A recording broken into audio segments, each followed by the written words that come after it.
मिष्टी राय ने मुकुल रॉय की ओर देखा और ठंडे स्वर में कहा। मुकुल रॉय अवाक रह गई। धत तेरे की, ये छोटा बदमाश, मैं कोई नखरे वाली बच्ची नहीं हूं, लेकिन तुम हो। मुकुल रॉय ने सीधे सीधे कहा। हम्फ, बस इंतजार करो। अगर तुमने एक और शब्द कहा तो जब हम पीके करेंगे तो मैं तुम्हारी और भी पिटाई करूंगी। मिष्टी राय को मुकुल रॉय से नफरत थी। मुकुल रॉय ने बेपरवाही से कंधे उचकाते हुए कहा, तुम इसे देखने वाले हो या नहीं? मैंने इस तरह की चीजें देखना 4 साल पहले ही बंद कर दिया था। बचकाना, मिष्टी राय ने कहा। मुकुल रॉय अवाक रह गई। कमल श्रीवास्तव हंस पड़ी। मुकुल रॉय, हमारी सिस्टर मिष्टी को बच्ची की तरह मत देखो। वो तो बिल्कुल सनकी है। भले ही वो जवान हो, लेकिन उसका IQ 200 से ऊपर है। वो हर उस चीज में माहिर है जिसका विश्लेषण 20-30 साल के जीनियस भी नहीं कर सकते। तुम उसकी बराबरी नहीं कर सकते। मुकुल रॉय वाकई बहुत हैरान थी। ये नन्हा बदमाश सचमुच सीधा साधा नहीं था। आह! मुकुल रॉय ने आह भरी। तुम आहें क्यों भर रहे हो? मिष्टी राय ने मुकुल रॉय को घूर कर देखा। मुकुल रॉय ने कहा, मैं इसलिए आह भर रही हूं क्योंकि तुम्हें घर पर सोफे पर बैठकर नाश्ता करते हुए कार्टून देखने चाहिए थे, लेकिन तुम उन सबसे खूबसूरत चीजों से वंचित हो रही हो जो तुम्हें करनी चाहिए थी। क्या तुम्हें नहीं लगता कि यह बहुत दुख की बात है? मिष्टी राय ने नाक सिकोड़ते हुए कहा, ऐसा तो सिर्फ तुम्हारे जैसे बेवकूफ आम इंसान ही कर सकते हैं। मुकुल रॉय ने अपनी नाक की नोक को छुआ। अरे बाप रे! वो सुहानी सगुन जैसी महिला का आसानी से सामना कर सकता था, लेकिन अब उसका सामना एक ऐसी छोटी लड़की से हुआ जिसके व्यवहार का वह एक शब्द भी खंडन नहीं कर सका। ये सब क्या था?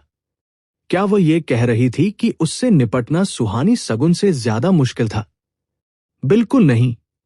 इस बारे में सोचने के बाद मुकुल रॉय को लगा कि इसका कारण ये था कि वो अपराधबोध महसूस कर रहा था क्योंकि वो थोड़ी नखरीली थी, इसलिए वो उस पर पूरी तरह से अपना गुस्सा नहीं निकाल सकता था, और वे सभी उसके लोगों से घिरे हुए थे। हम्फ! मुकुल रॉय के कुछ न कहने पर मिष्टी राय ने गर्व से नाक सिकोड़ी। डिंग! मिष्टी राय की आपके प्रति अनुकूलता +1।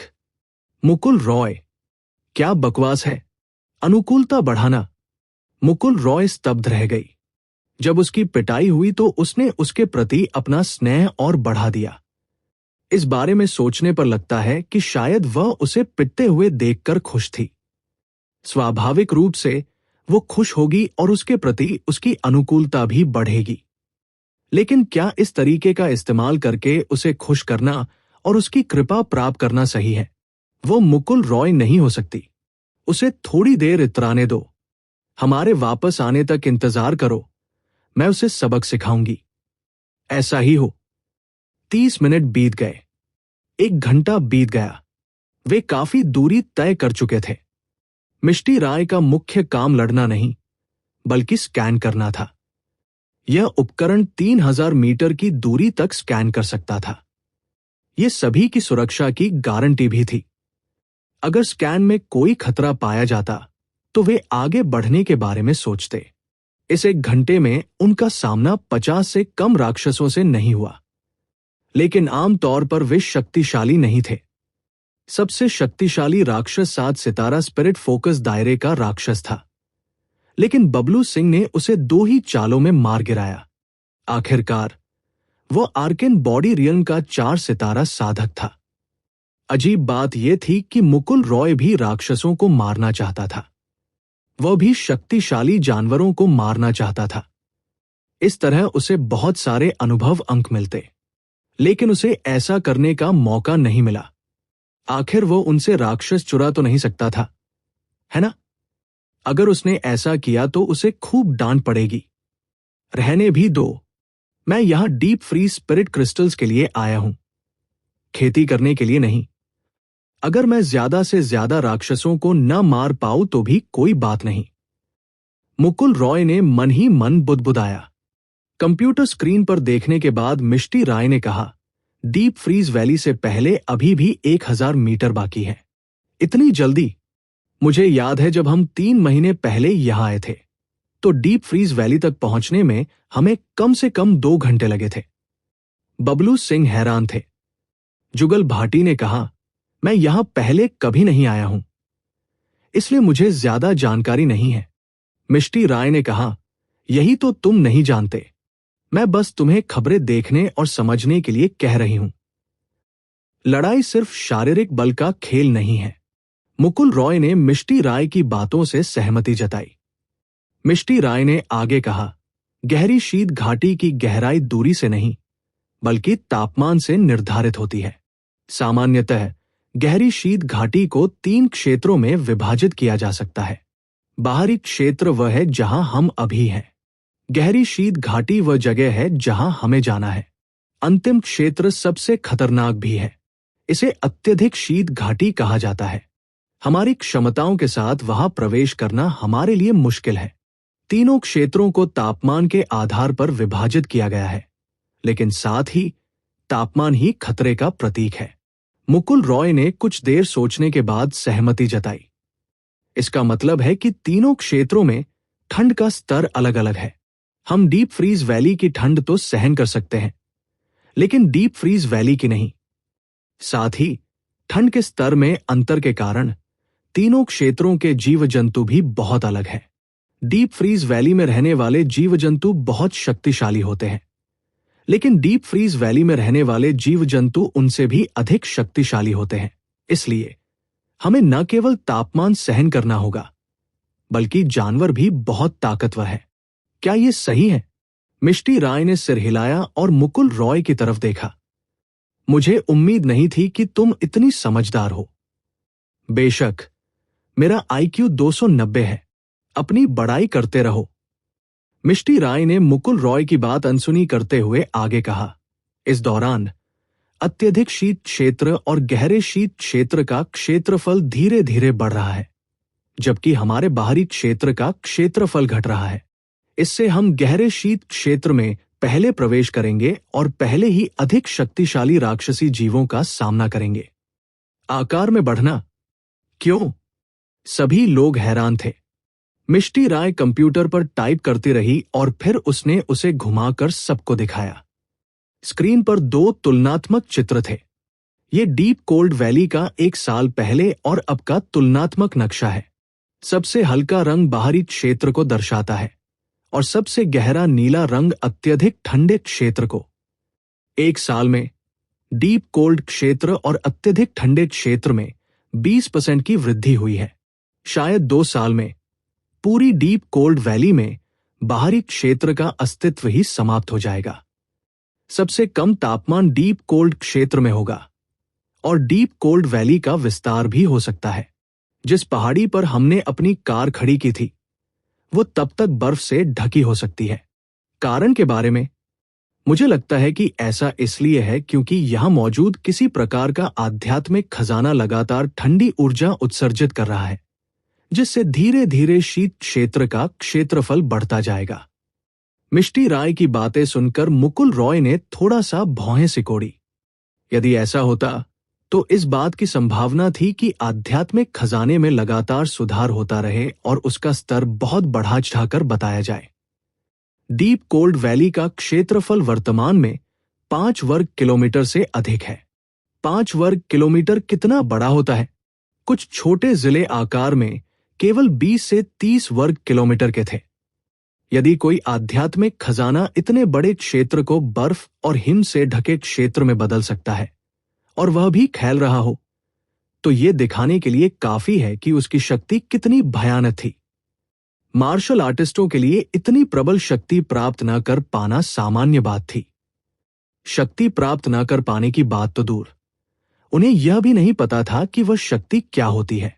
किसी ने सुझाव दिया कि शायद डीप कोल्ड वैली की खुदाई करने पर उन्हें वह मिल जाए। संभवतः आध्यात्मिक खजाना डीप कोल्ड वैली के किसी पहाड़ के अंदर छिपा हो, लेकिन इस सुझाव को खारिज कर दिया गया क्योंकि यह बहुत खतरनाक था। यह स्थान कुछ बर्फीले राक्षसी जीवों के निवास स्थान के समान था।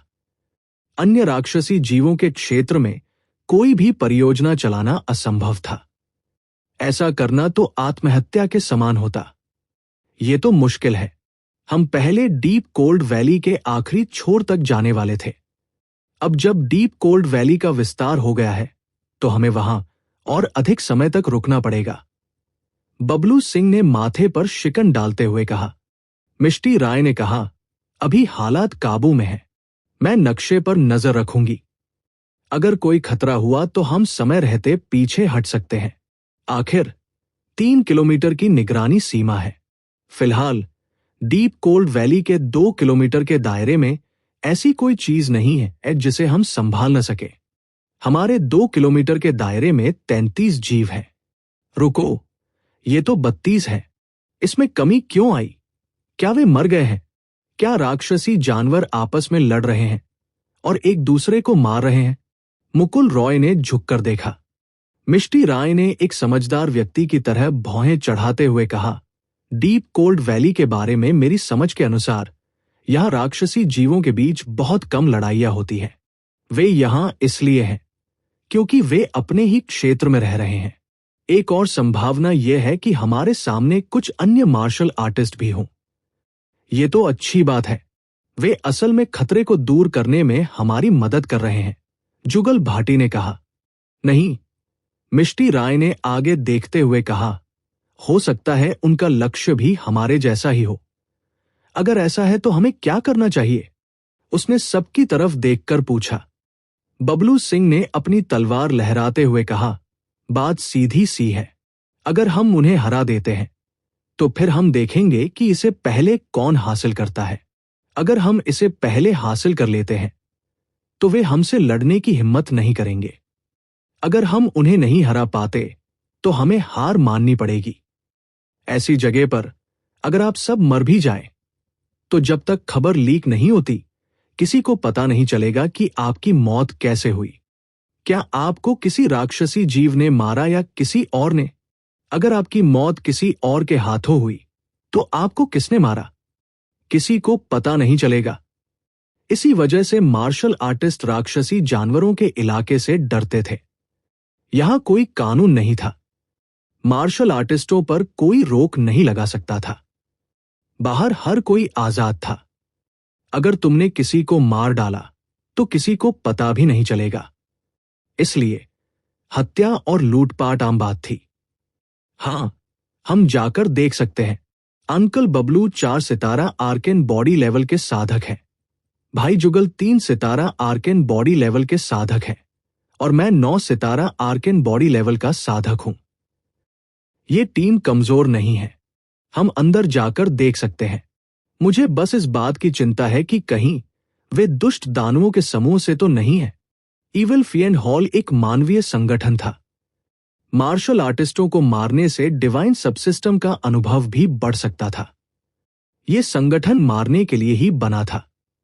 वे अक्सर डेमोनिक बीस्ट टेरिटरी में शिकार करने निकले मानवीय मार्शल आर्टिस्टों का शिकार करने के लिए प्रकट होते थे। बेशक वे डेमोनिक बीस्ट का भी शिकार करते थे। राक्षसी जीवों के इलाके में सबसे डरावनी बात इस समूह के लोगों से मिलना था।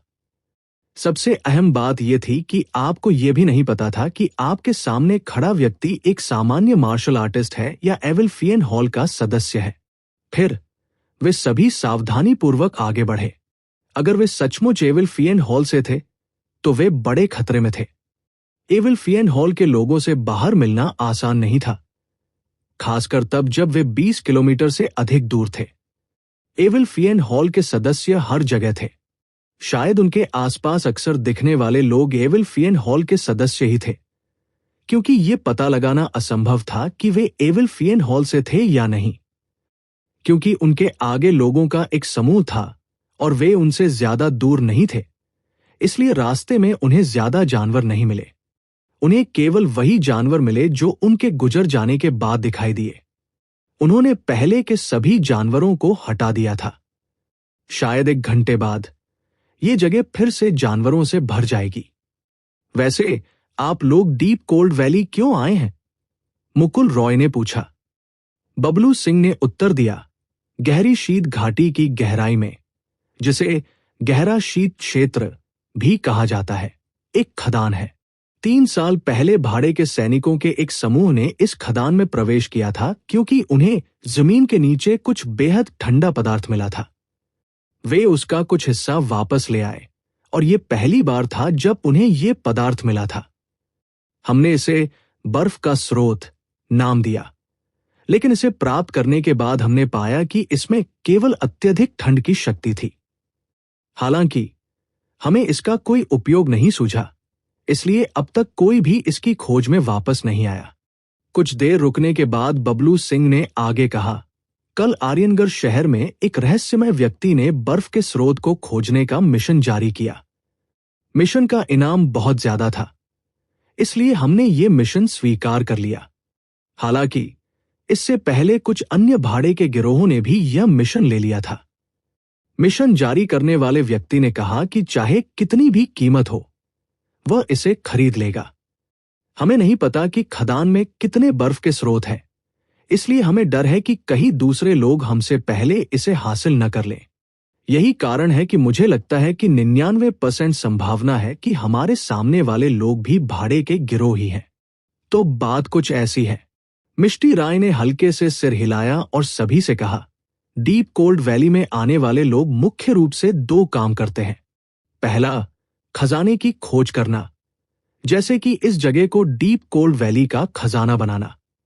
दूसरा, गहराई में या यहां तक कि बेहद ठंडे क्षेत्रों में जाकर अनोखे क्रिस्टल खोजना। यही पहला कारण भी है। यहां खेती करने के लिए लगभग कोई योद्धा नहीं आता। कुछ देर रुकने के बाद मिष्टी राय ने आगे कहा, फिर एक तीसरी संभावना भी है। ये एक भाड़े के सैनिकों का समूह हो सकता है जिसने हमारे जैसा ही मिशन स्वीकार किया हो। इसलिए 99% संभावना यही है कि यह तीसरा विकल्प हो।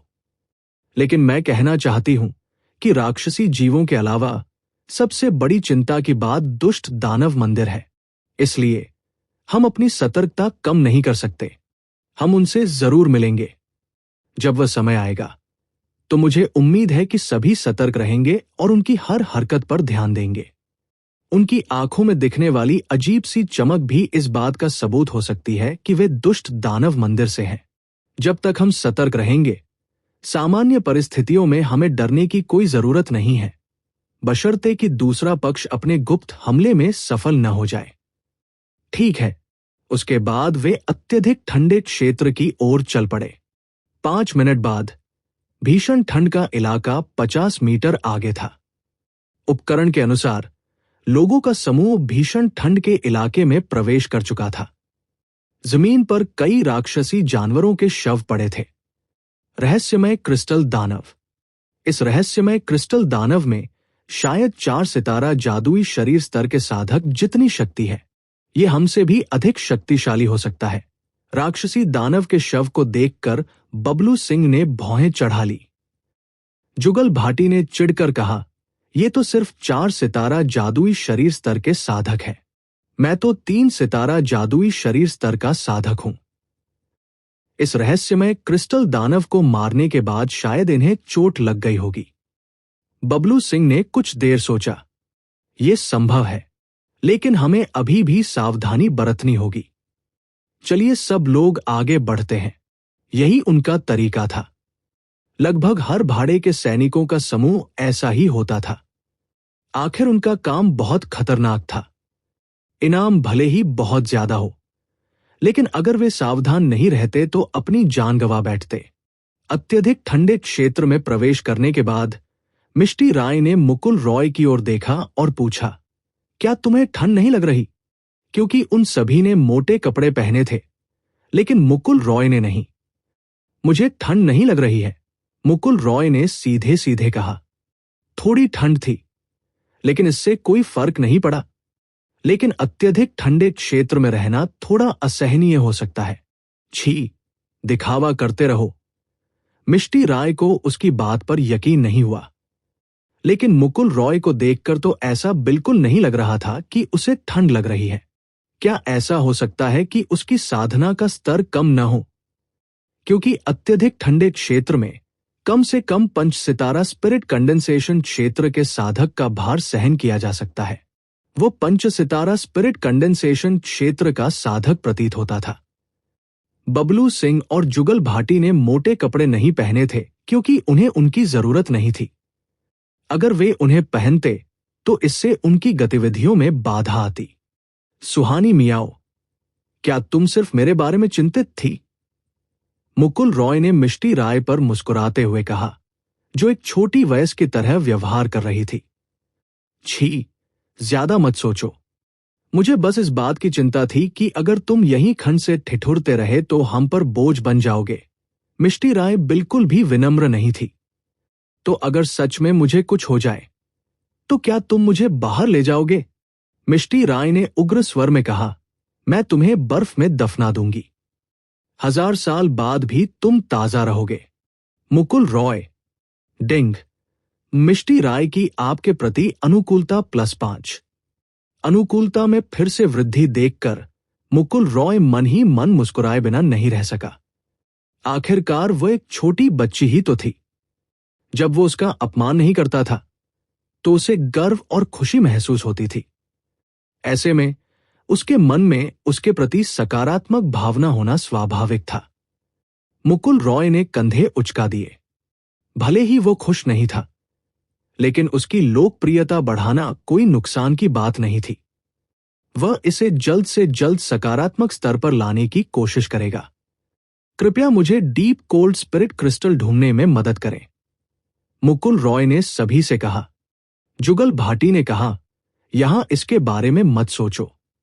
डीप कोल्ड स्पिरिट क्रिस्टल के कई उपयोग हैं। इसे अत्यधिक ठंडे क्षेत्र में पाना भाग्य की बात है। इसे अत्यधिक ठंडे क्षेत्र में आसानी से पाया जा सकता है। जुगल भाटी ने मुकुल रॉय को लुभाना शुरू कर दिया।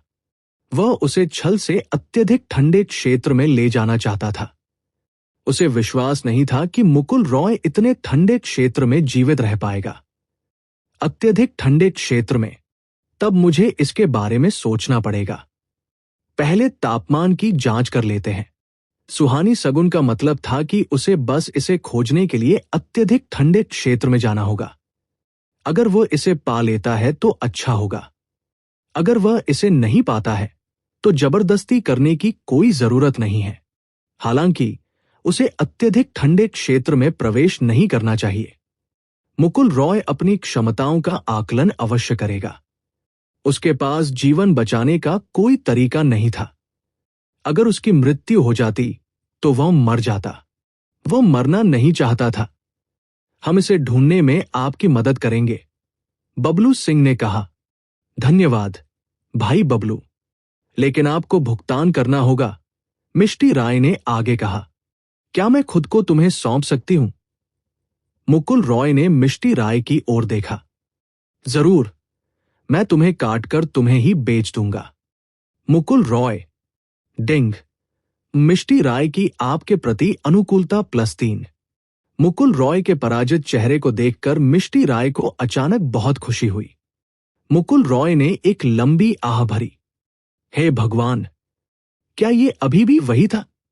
पहले तो वही लड़कियों को चिढ़ाता और उन्हें परेशान करता था, लेकिन अब जब उसकी मुलाकात एक नन्ही सी लड़की से हुई तो मामला उल्टा हो गया। बस इंतजार करो, वो मिष्टी राय से दुगुना पैसा वापस लेने वाला था। मुकुल रॉय का समूह तेजी से अपने आगे चल रहे लोगों के पास पहुंच गया। उन्होंने अभी अभी जानवरों के एक समूह को मार गिराया था और मुकुल रॉय के समूह की ओर देखने के लिए मुड़े। कुल मिलाकर 8 लोग थे। मुकुल रॉय के समूह को मिलाकर कुल 8 लोग थे। क्या आपने इन्हें पहले देखा है? मिष्टी राय ने अपने बगल में बैठे लोगों से फुसफुसाते हुए पूछा। नहीं, मैं उन्हें नहीं जानता, लेकिन यह सामान्य बात है कि हम उन्हें नहीं जानते, कमल श्रीवास्तव ने जवाब दिया। मुकुल रॉय ने कहा, चूंकि हम उन्हें नहीं जानते, इसलिए हमें सावधान रहना चाहिए। मिष्टी राय ने मुकुल रॉय की ओर देखा और कहा, चलो चले। उनके आगे खड़े लोग रुक गए, मानो वे उनके करीब आने का इंतजार कर रहे हों। इससे उन्हें और भी ज्यादा तनाव महसूस हुआ। मुझे डीप कोल्ड वैली में मानव योद्धाओं से मिलने की उम्मीद नहीं थी। आपसे मिलकर अच्छा लगा। बबलू सिंह ने बड़े भाई की तरह उनके सामने मुट्ठी बांध ली। मुकुल रॉय ने जानबूझकर उन आठों पर एक नजर डाली। उनमें 2 महिलाएं और 6 पुरुष थे। उनके विपरीत इन सभी लोगों की उम्र अनुमानतः 27 या 28 वर्ष से अधिक थी। गेल मर्सनरी ग्रुप में बबलू सिंह ही एकमात्र ऐसा व्यक्ति था जो उम्र में थोड़ा बड़ा था, लेकिन इसमें कोई खास बात नहीं थी। आपसे मिलकर अच्छा लगा। लगभग 35 वर्ष की आयु का एक हट्टा-कट्टा आदमी बबलू सिंह के सामने मुट्ठी बांधकर खड़ा था। बबलू सिंह ने गेल मर्सनरी ग्रुप का बैज निकालकर उन्हें दिखाया। हम आर्यनगढ़ शहर के गेल मर्सनरी ग्रुप हैं। मैं उपनेता बबलू सिंह हूं। क्या मैं जान सकता हूं कि आप किस मर्सनरी ग्रुप से हैं? बबलू सिंह ने पूछा। वो उनसे जानकारी निकलवाने की कोशिश कर रहा था। उनके पीछे मौजूद कुछ लोग भी सावधानीपूर्वक उनका जायजा ले रहे थे।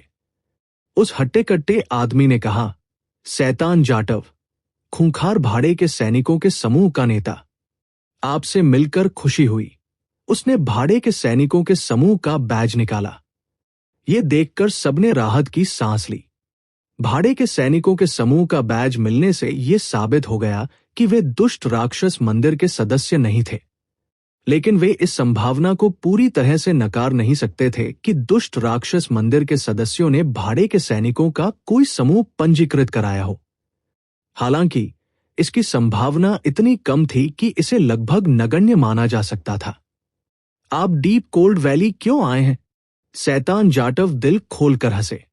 मुझे लगता है कि हम दोनों यहां एक ही कारण से आए हैं। ओह, क्या ये बर्फ के स्रोत पिंड के लिए भी है? बिल्कुल सही। हम सबने अनगिनत कठिनाइयों का सामना करते हुए यहां तक का सफर तय किया है, इसलिए मैं आइस सोर्स बॉडी के लिए आपस में लड़ना नहीं चाहता। चलो आइस सोर्स बॉडी को 50-50 बांट लेते हैं। आप सब क्या सोचते हैं? बबलू सिंह ने सिर हिलाया। अगर आपका यही मतलब है तो ये बहुत बढ़िया है। सामान्य परिस्थितियों में 2 भाड़े के सैनिकों के समूह किसी मिशन को लेकर आपस में लड़ते, ऐसी स्थितियां दुर्लभ थी। लेकिन चूंकि एक से अधिक आइस सोर्स कोर थे और वे हताहतों की संख्या कम करना चाहते थे, इसलिए उनका आपस में मैत्रीपूर्ण व्यवहार करना स्वाभाविक था। फिर सब लोग एक साथ आगे बढ़े। कुछ देर बाद 5 मीटर से भी अधिक लंबा एक गैंडा सड़क के बीचों बीच लेट गया। उनकी उपस्थिति को भांपते हुए वो खड़ा हो गया और अपनी नाक से गर्म हवा बाहर निकाली। उसके पैरों की जोरदार पटक से बर्फ के क्रिस्टल तेजी से जमीन से उठे और समूह की ओर फैल गए। वूश! सभी लोग झट से बच निकले। 3 सितारा जादुई शरीर स्तर का हिमनदी कवच वाला गैंडा। भाई बबलू, हम यहां तक पहुंचने के लिए काफी संघर्ष कर चुके हैं और हमें कुछ चोटें भी आई हैं। क्या हम ये 3 सितारा हिमनदी कवच वाला गैंडा आपको सौंप दें? शैतान जाटव ने बबलू सिंह की ओर देखते हुए कहा। मैं भी यही सोच रहा था। भाई जाओ, मेरी मदद करने के लिए धन्यवाद। मैं अकेला ही काफी हूं। वूश! फिर बबलू सिंह ने अपनी आध्यात्मिक तलवार निकाली और बवंडर की तरह आगे बढ़ा। तभी आगे एक भीषण युद्ध की आवाज सुनाई दी। कुछ तो गड़बड़ है। मुकुल रॉय ने भौहें चढ़ाई। उन्हें लगा कि कुछ गड़बड़ है। तर्कसंगत रूप से देखा जाए तो कोई भी राक्षसी जानवर को छोड़ने को तैयार नहीं होगा, और वह भी 3 सितारा जादुई शरीर क्षेत्र वाले हिमनदी कवचधारी गैंडे को। उनके लिए तो ये एक खजाना था। इससे उन्हें काफी अनुभव अंक मिले। आमतौर पर वे इस हिमनदी कवच वाले गैंडे के लिए जान की बाजी लगा देते, लेकिन शैतान जाटव और बाकी लोगों ने इसे छोड़ दिया। शुरू से ही वे बहुत ज्यादा दोस्ताना थे, इतने ज्यादा कि कुछ तो गड़बड़ थी। जाहिर है वे घायल थे, इसलिए उनका लड़ना न चाहना स्वाभाविक था। हालांकि वे 8 मिलकर ग्लेशियल आर्मर राइनोसेरोस को आसानी से मार सकते थे। अनुभव अंक उनमें से किसी एक को मिलना दूसरों को मिलने से बेहतर होगा, है ना? लेकिन उनके पास ऐसा कोई विकल्प नहीं था। या फिर उन्हें लगा कि घायल होने की वजह से वे विंड मर्सनरी ग्रुप के खिलाफ जीत नहीं पाएंगे। शायद ये एक संभावना थी। कमल श्रीवास्तव और बाकी लोग अपेक्षाकृत भोले थे। वे तो खूंखार भाड़े के सैनिकों के समूह पर ध्यान देना भी भूल गए थे। मुकुल रॉय ने एक बार फिर जुगल भाटी की ओर देखा। मुकुल रॉय ने देखा कि जुगल भाटी अभी उसे घूर रहा था। जैसे ही उसने जुगल भाटी को देखा, जुगल भाटी ने तुरंत नजरें हटा ली। फिर मुकुल रॉय ने मिष्टी राय की ओर देखा। उसकी सुंदर भौहें थोड़ी सिकुड़ी हुई थी। ये बहुत मामूली था, लेकिन यह देखने के लिए काफी था कि उसे भी किसी बात का संदेह था। उनके सामने की लड़ाई और भी तीव्र होती जा रही थी। इसी क्षण बबलू सिंह उछल पड़ा और उसने अपनी विशाल तलवार उठाई। यह उसकी किसी भी तरह की कमजोर युद्ध कला नहीं थी। उसने बर्फ के कवच वाले गैंडे की ओर वार किया। उसकी भयानक शक्ति से पास खड़े सभी लोग सिहर उठे। इसी क्षण शैतान जाटव के बगल में बैठी एक महिला की हथेली में अचानक एक चांदी की सुई प्रकट हुई। चांदी की सुई हवा में सरसराहट के साथ उड़ गई। ये बहुत तेज था।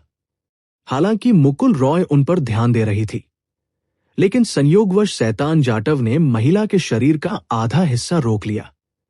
मुकुल रॉय उसकी हरकत तुरंत नहीं देख पाई। बबलू सिंह ने पूरी ताकत से हमला किया और हवा में उछल पड़ी। यही वो क्षण था जब वह सबसे कम तैयार थी। उन्होंने अपना दांव चल दिया। सावधान! मुकुल रॉय और मिष्टी राय ने एक साथ चिल्लाया, लेकिन बहुत देर हो चुकी थी। चांदी की सुई बबलू सिंह की पीठ में धंस गई। उसने मुंह भर खून थूक दिया। तभी शैतान जाटव ने आगे बढ़कर हिम कवचधारी गैंडे को मार डाला। बाकी बचे 7 लोगों ने तुरंत मुकुल रॉय और अन्य लोगों को घेर लिया। अद्वैत सिंह, कमल श्रीवास्तव और विवान राज को प्रतिक्रिया करने का समय भी नहीं मिला। उन्हें समझ नहीं आ रहा था कि क्या हो रहा है। तभी उन्होंने बबलू सिंह को जमीन पर घायल पड़ा देखा। वे चारों तरफ से घिर गए थे। धत तेरी की, मैं बहुत लापरवाह था। मिष्टी राय ने दांत पीसकर उन्हें घूर कर देखा। मुकुल रॉय भी नाराज थी। वो बहुत लापरवाह था। ऐसा नहीं होना चाहिए था। हा हा हा! बबलू सिंह पर हमला करने वाली महिला ने तीखी हंसी हंसी। ये घिनौना था। आपके लोग कौन हैं? मिष्टी राय उन्हें घूर रही थी। सबकी ऊर्जा में जबरदस्त उछाल आया, लेकिन जब उन्होंने अपने आसपास मौजूद 7 लोगों की आभा को महसूस किया, तो वे निराशा में डूब गए। 5 arcane body realm 1 star, 2 arcane body realm 2 star और सबसे शक्तिशाली था शैतान जाटव। वो आर्केन बॉडी रिल्म 4 स्टार पर था, बबलू सिंह के समान। लेकिन अब बबलू सिंह लगभग अपनी लड़ने की क्षमता खो चुका था। बाकी सभी आर्केन बॉडी रिल्म के साधक थे। वे कैसे लड़ने वाले थे? हा! शैतान जाटव ने बेहोश बबलू सिंह को लात मारकर एक तरफ धकेल दिया। फिर वो हंसते हुए आगे बढ़ा। चलते चलते उसने खूंखार भाड़े के सैनिकों के समूह का प्रतीक चिन्ह निकाला और उसे चूर चूर कर दिया। वे खूनी भाड़े के सैनिकों का समूह नहीं है। कोई भी भाड़े का समूह अपने प्रतीक चिन्ह को इतनी लापरवाही से नहीं कुचलेगा। इसका कारण यह था कि प्रतीक चिन्ह में बहुत सारी जानकारी समाहित होती थी। यदि इसे कुचल दिया जाता या नष्ट कर दिया जाता, तो इसका मतलब होता कि भाड़े के समूह का अस्तित्व समाप्त हो गया। उन्हें फिर से पंजीकरण कराना होगा और नए सिरे से शुरुआत करनी होगी। इसलिए वे निश्चित रूप से खूनी भाड़े के सैनिकों का समूह नहीं थे। बेशक हम वो खूनी भाड़े के सैनिकों का समूह नहीं है। शैतान जाटव तिरस्कार भरी मुस्कान के साथ आगे बढ़ा। तो तुम लोग खून के प्यासे भाड़े के सैनिकों के समूह होने का नाटक करते हुए छुप रहे थे, ताकि हम पर घात लगाकर हमला कर सको। मुझे पता होना चाहिए, तुम लोग दुष्ट मंदिर से हो। मिष्टी राय ने गुस्से से उसकी ओर इशारा किया। ओह, आप तो ये भी बता सकते हैं कि हम दुष्टों के मंदिर से आए हैं। आप सीधे सादे नहीं हैं। उस मोहक महिला ने अपने होंठ चाटे और मिष्टी राय की ओर देखा। उसे पता होना चाहिए था। मुकुल रॉय भी थोड़ी नाराज थी। जिन 2 समूहों के लोग एक दूसरे को नहीं जानते थे, वे अपने पक्ष के लोगों के प्रति जितना बेहतर व्यवहार करते, उतना ही असामान्य होता। मैं पूछना चाहता हूं, क्या आप लोगों ने भी बाउंटी हंटर गिल्ड के भाड़े के सैनिकों के समूह के रूप में पंजीकरण कराया है? मुकुल रॉय ने उनकी ओर देखते हुए पूछा। नहीं, नहीं, नहीं। हम तो बस संयोगवश आप लोगों से पहले उस खूंखार भाड़े के सैनिकों के समूह से टकरा गए। हमने उन्हें मार गिराया और उनसे कुछ जानकारी हासिल की। हमने उनका प्रतीक चिन्ह भी ले लिया, मोहक महिला ने व्यंग्य किया। मुकुल रॉय की आंखें सिकुड़ गई। तो उनसे पहले ही भाड़े के सैनिकों का एक समूह घात लगाकर हमला कर चुका था। उन्होंने ये दिखावा इसलिए किया क्योंकि बबलू सिंह की ताकत शैतान जाटव के बराबर थी, जो उनमें सबसे ताकतवर था। अगर वे सचमुच लड़ते तो ये कहना मुश्किल था कि कौन जीतेगा। इसलिए उन्होंने बबलू सिंह के खिलाफ साजिश रची और अपना असली चेहरा दिखा दिया। तुम्हारा नाम भी शैतान जाटव नहीं है, मुकुल रॉय ने उस हट्टे-कट्टे आर्केन बॉडी फॉर स्टार्स वाले आदमी को देखते हुए ठंडे लहजे में कहा। तुम्हें जानने की जरूरत नहीं है, उस हट्टे-कट्टे आदमी ने खूनी मुस्कान बिखेरी। चूंकि मिष्टी राय उस उपकरण के माध्यम से उनका पता लगा सकती थी, इसलिए स्वाभाविक रूप से उनमें भी उनका पता लगाने की क्षमता थी। खूंखार भाड़े के सैनिकों के समूह को मारने के बाद उन्होंने उनके पीछे के लोगों का भी पता लगा लिया। फिर उन्होंने खूंखार भाड़े के सैनिकों के समूह के सदस्य होने का नाटक करने और मुकुल रॉय के समूह के जाल में फंसने का इंतजार करने की योजना बनाई। अगर वे ताकतवर होते तो दुष्ट मंदिर के सदस्य अपनी कोई कमजोरी नहीं दिखाते और उन पर हमला नहीं करते। अगर वे कमजोर होते तो वे स्वाभाविक रूप से हमला कर देते। जाहिर है वे सफल हो गए थे। धत तेरी की, मिष्टी राय ने दांत पीस लिए। बाहर दुष्ट दानव मंदिर के लोगों से मिलना वाकई आसान था, लेकिन दुष्ट दानव मंदिर के लोग आमतौर पर 8 के समूह में नहीं चलते थे, इसलिए उन्हें ज्यादा डर नहीं था। लेकिन किसने सोचा था कि उनकी किस्मत इतनी खराब होगी। ईविल फियन हॉल के लोगों से सामना होना एक बात थी, लेकिन वास्तव में वे 8 लोग थे। भाई जुगल, आप 3 सितारा आर्केन बॉडी स्टेज के साधक हैं और उनमें सबसे शक्तिशाली 4 सितारा साधक है। मिष्टी राय ने जुगल भाटी की ओर देखा। इस समय जुगल भाटी ही उनकी एकमात्र उम्मीद थी। बबलू सिंह बुरी तरह घायल हो गया था और अब लड़ने की स्थिति में नहीं था। एविल फियन हॉल के बाकी 7 लोग सभी आर्केन बॉडी स्टेज 1 या 2 स्टार के थे। मिष्टी राय उनमें से 1 या 2 को कुछ देर तक रोकने की पूरी कोशिश कर सकती थी।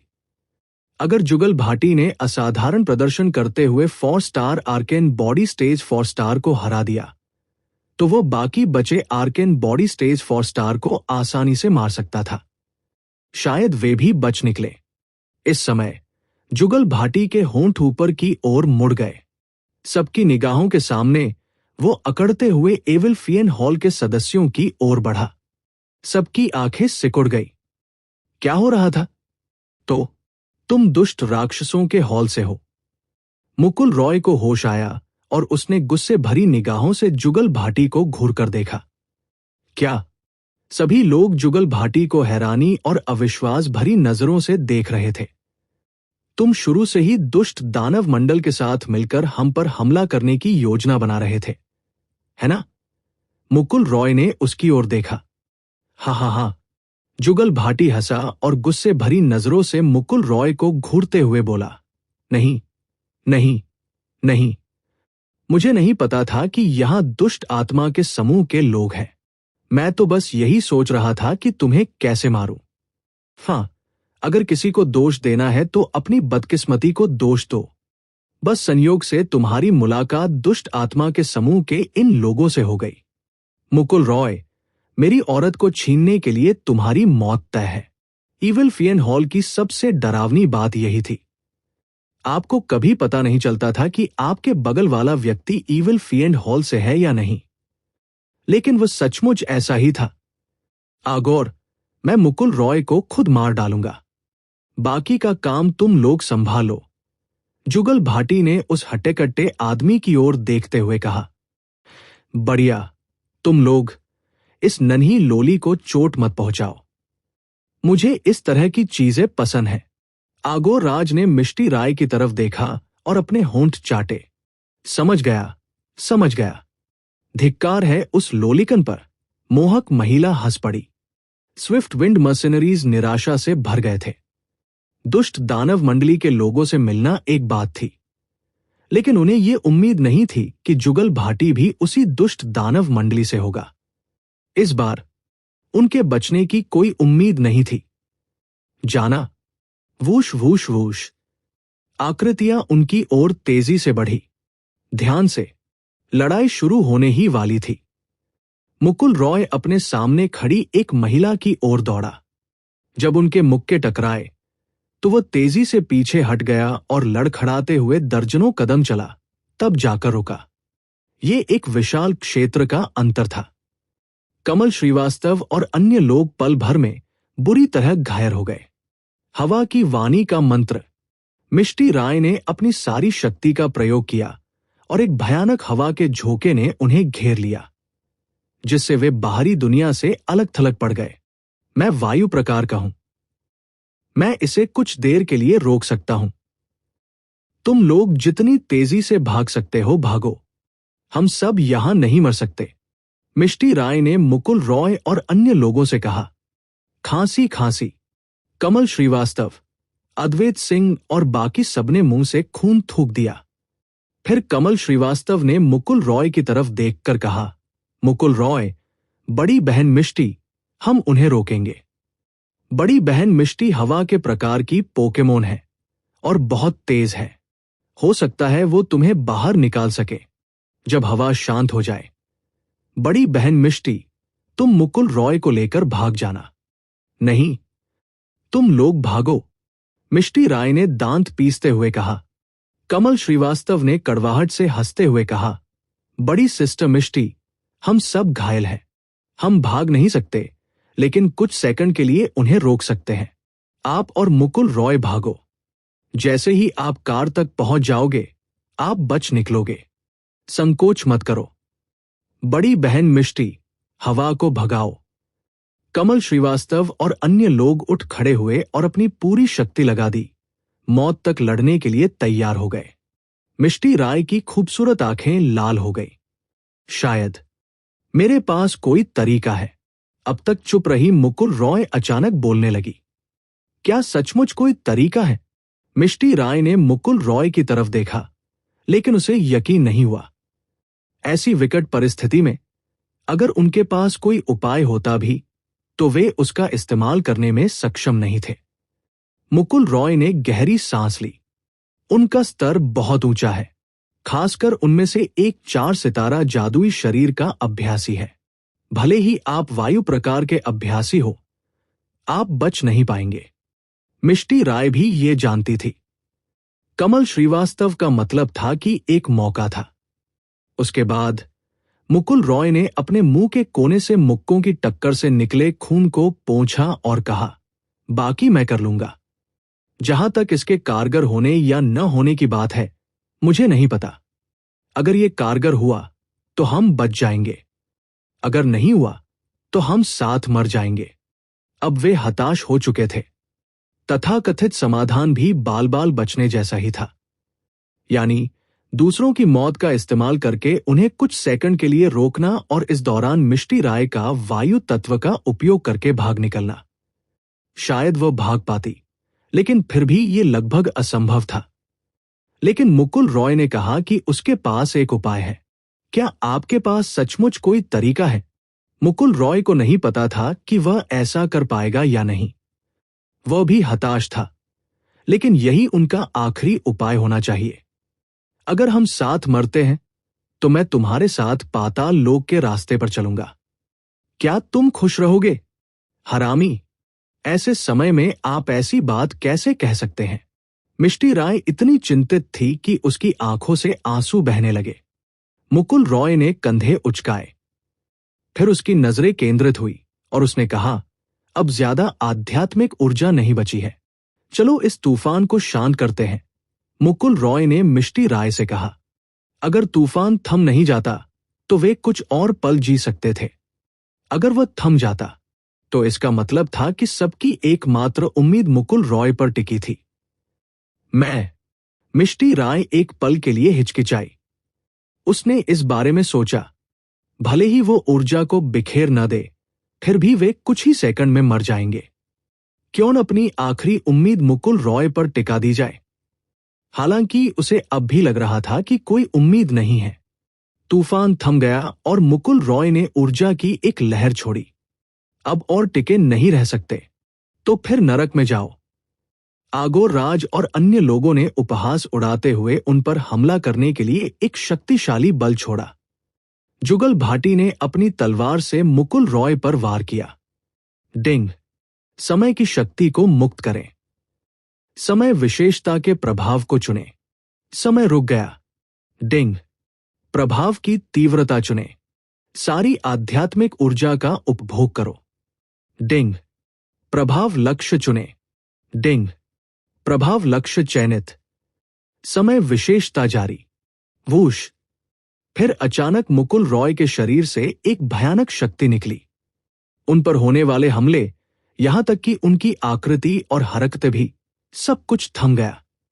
मिष्टी राय और बाकी लोग मौत का इंतजार कर रहे थे, लेकिन अचानक वे ये देखकर दंग रह गए कि उन पर हमला करने के लिए आगे बढ़ रहे दुष्ट राक्षस मंदिर के लोग रुक गए थे। ऐसा लग रहा था मानो समय रुक गया हो। ये मुकुल रॉय की आध्यात्मिक ऊर्जा समाप्त हो गई थी।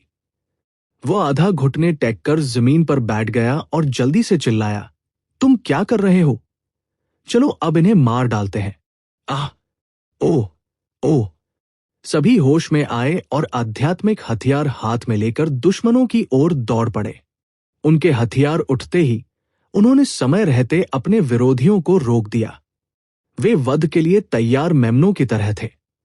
चाहे उनकी साधना का स्तर कितना भी ऊंचा क्यों न हो, वे उन्हें आसानी से मार सकते थे। मुकुल रॉय ने गहरी सांस ली और खड़ा हो गया। हाथ में ड्रैगन रेन स्वॉर्ड पकड़े हुए उसने जुगल भाटी को तीखी नजरों से घूरा। शुआ। तलवार की चमक के साथ ही जुगल भाटी का सिर धड़ से अलग हो गया। डिंग। एक 3 star mystic body real martial artist को मार गिराया। अनुभव प्लस 22,000। मुकुल रॉय जमीन पर गिर पड़ी। महज कुछ ही सेकंड में सबने उन सभी को मार डाला। समय की शक्ति का यही सबसे भयावह पहलू था। अगर वह समय को सीधे रोक सकता तो उसका प्रतिद्वंदी बिल्कुल भी हिल नहीं पाता, लेकिन अगर वह हिल सकता तो उसका प्रतिद्वंदी उससे लड़ कैसे पाता?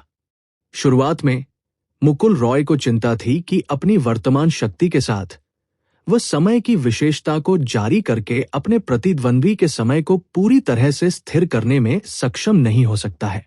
अगर वह ऐसा कर सकता तो वे जीवित रह सकते थे। अगर वह ऐसा नहीं कर सकता तो उन्हें मरना ही होगा। भाग्य उनके पक्ष में था। मुकुल रॉय ने इसे अपनी पूरी ताकत से किया। यहां तक कि आगोर राज, जो एक 4 star mystic body real martial artist थे, उन्हें भी मुकुल रॉय, जो एक 10 star spirit focus real martial artist थे, द्वारा शायद 4 से 5 सेकंड के लिए रोक दिया जाता। लेकिन इतना ही उनके लिए सबको मार डालने के लिए काफी था। इस इकलौते मौके ने उसकी और बाकी सबकी जान बचा ली। मुकुल रॉय को ऐसा बिल्कुल नहीं लगा कि उसने कुछ खोया है। वैसे भी जुगल भाटी को मारने के बाद वो मिस्टिक बॉडी रियल में प्रवेश करने ही वाला था। बेशक अगर मुकुल रॉय भविष्य में समय गुण को स्थायी रूप से सक्रिय करने में भाग्यशाली रहा, तो भी वह अपने प्रतिद्वंदी को पूरी तरह से नियंत्रित नहीं कर पाएगा। समय और स्थान को नियंत्रित करना सबसे कठिन गुण है। चाहे आप कितने भी प्रतिभाशाली हो और आपके पास समय गुण हो, चाहे आप 10 साल तक साधना करें, आप अपने ही स्तर के किसी व्यक्ति के लिए कुछ सेकंड के लिए भी समय को पूरी तरह से रोक नहीं पाएंगे। उच्च स्तर के व्यक्ति की तो बात ही छोड़ दें। ये शक्तिशाली तो है, लेकिन इन दोनों गुणों को पूरी तरह से नियंत्रित करने वाला कोई नहीं है। मुकुल रॉय सिस्टम के विशेष प्रभावों के कारण ही समय विशेषता का उपयोग कर पाई। किसी आपदा से बचने के बाद सभी को लगा कि यह सब अवास्तविक था। कमल श्रीवास्तव, अगर और कुछ नहीं तो जल्दी करो और अंकल बबलू को दावत दो, मिष्टी राय ने कमल श्रीवास्तव से कहा। कमल श्रीवास्तव में लकड़ी का गुण था, इसलिए उसमें उपचार करने की क्षमता थी। अरे ठीक है। मुकुल रॉय को धन्यवाद देने से पहले ही कमल श्रीवास्तव तेजी से बबलू सिंह की ओर दौड़ पड़ा। मिष्टी राय ने मुकुल रॉय की ओर देखा और कुछ सेकंड तक हिचकिचाने के बाद पूछा, क्या यह समय विशेषता है? क्या आपका एट्रीब्यूट टाइम एट्रीब्यूट है? मुकुल रॉय ने गहरी सांस ली और जमीन से उठ खड़ा हुआ। उसने सिर हिलाते हुए कहा, नहीं, अगर मेरे पास समय का गुण होता तो मैं अब तक कर चुका होता। यह तो बस एक आध्यात्मिक हथियार है, एक बार इस्तेमाल होने वाली चीज। मुझे नहीं पता कि यह कितना असरदार है, लेकिन इसने हमारी जान बचाई। मिष्टी राय को इस बात की परवाह नहीं थी कि वह इस पर विश्वास करती है या नहीं। चूंकि मुकुल रॉय ने ऐसा कहा था, इसलिए उसने इसे सच मान लिया। हमें बचाने के लिए धन्यवाद। मिष्टी राय ने मुकुल रॉय को झुककर प्रणाम किया। मुकुल रॉय, धन्यवाद। विवान राज, अद्वैत सिंह, झिंगुर खान और बाकी सभी ने कृतज्ञता व्यक्त की। वे केवल औपचारिकताएं नहीं निभा रहे थे। अगर मुकुल रॉय न होता तो वे सब यहीं मर जाते, लेकिन अब वे सिर्फ घायल थे। वे सचमुच शुक्रगुजार थे कि वे मरे नहीं। वे इस बात के लिए आभारी थे कि यहां आने से पहले मुकुल रॉय नाम का एक अपरिचित व्यक्ति उनसे मिला था। अगर वह न होता तो वे जीवन और मृत्यु के बंधन में बंध जाते। डिंग। मिष्टी राय की आपके प्रति अनुकूलता +30। वर्तमान अनुकूलता 25। मैत्रीपूर्ण। मुकुल रॉय। इस बारे में सोचने पर उनकी जान बचाने के बाद अनुकूलता में इतनी वृद्धि होना स्वाभाविक था। जो कुछ पहले हुआ उसके लिए मुझे खेद है। मैंने पहले आपको कमतर समझा था, लेकिन आपका बहुत बहुत धन्यवाद, मिष्टी राय ने फिर कहा। मुकुल रॉय के प्रति अपने रवैये को याद करते हुए उसे थोड़ा अपराध बोध हुआ। उसने उसे दोषी नहीं ठहराया और यहां तक कि उन सभी की जान भी बचाई। मुकुल रॉय ने हाथ हिलाते हुए कहा, कोई बात नहीं, मैं भी तो खुद को बचा रहा था। डिंग। मिष्टी राय की आपके प्रति अनुकूलता +5। सचमुच आपने मेरी जान बचाई, इसके लिए मैं आपका एहसान नहीं चुका सकता। अगर भविष्य में आपको कभी भी मदद की जरूरत पड़े तो मैं, विवान राज, अपनी जान देकर आपका एहसान चुकाऊंगा। विवान राज ने कृतज्ञता से कहा। मैं भी। मुकुल रॉय मुस्कुराई, इतने विनम्र मत बनो, पहले सब लोग ठीक हो जाओ। मिष्टी राय ने सिर हिलाते हुए कहा, आप लोग थोड़ी देर आराम कर लीजिए, मैं आपकी रक्षा करूंगी। फिर मुकुल रॉय और मिष्टी राय बबलू सिंह के पास गई। बबलू सिंह भी जाग चुके थे। कैसा है? मुकुल रॉय ने पूछा। कमल श्रीवास्तव ने कहा, चांदी की सुइयां निकाल दी गई हैं। चोट काफी गंभीर है, लेकिन जानलेवा नहीं है। बबलू सिंह बेहोश हो गया था, इसलिए उसे पता नहीं था कि क्या हुआ था, लेकिन कमल श्रीवास्तव ने उसका इलाज करते समय उसे सब कुछ बता दिया। फिर बबलू सिंह ने अपने घाव को ढक लिया और उठकर मुकुल रॉय को प्रणाम करते हुए बोला, मैं आपका जितना भी धन्यवाद करूं कम है। भविष्य में मैं, बबलू सिंह नहीं, गेल मर्सनरी ग्रुप का हर सदस्य आपको अपनी जान देकर इसका बदला चुकाएगा। मुकुल रॉय ने अपना सिर खुजाते हुए कहा, नहीं, मुझे मुकुल रॉय ही कहो, इतनी औपचारिकता मत निभाओ। इससे मुकुल रॉय को थोड़ी शर्मिंदगी महसूस हुई, लेकिन गेल मर्सनरी ग्रुप में उन्हें सभी लोग बहुत पसंद थे।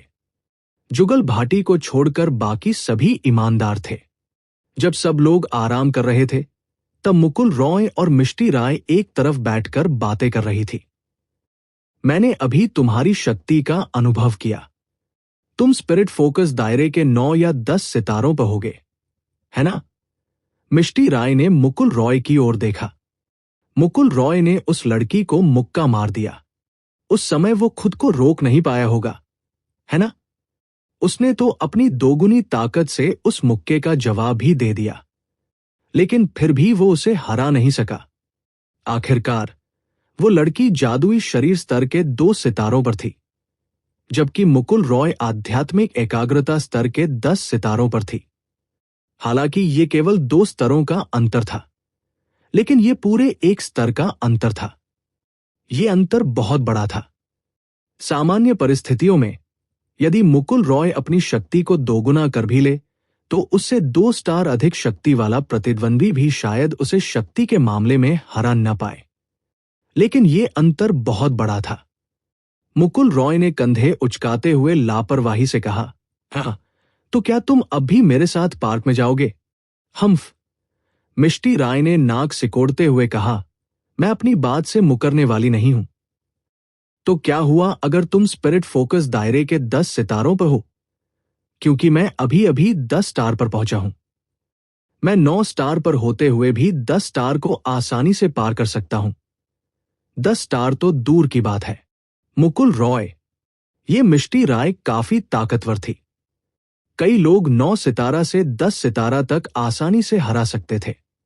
एक स्तर का अंतर इतना बड़ा नहीं था। अगर पहली वाली ज्यादा ताकतवर होती, तो वे एक स्तर के अंतर की भरपाई कर सकते थे। लेकिन उन्हें ताकतवर होना ही था। 14 साल की उम्र में मिष्टी राय इस स्तर तक पहुंच गई थी। उसे सच में नहीं पता था कि उसके साथी क्या कर रहे थे। क्या वे हर दिन पागलों की तरह अभ्यास कर रहे थे? ठीक है, हमारी शर्त मत भूलना। मुकुल रॉय जानती थी कि मिष्टी राय वायु तत्व की थी। वायु तत्व को एक शक्तिशाली तत्व माना जाता था। इसमें आक्रमण, चपलता और प्रभाव क्षेत्र की क्षमताएं थी। ये एक दुर्लभ तत्व था और बिजली तत्व के समान स्तर का था। लेकिन बिजली तत्व मुख्य रूप से आक्रमण करता था, जबकि वायु तत्व अधिक बहुमुखी था।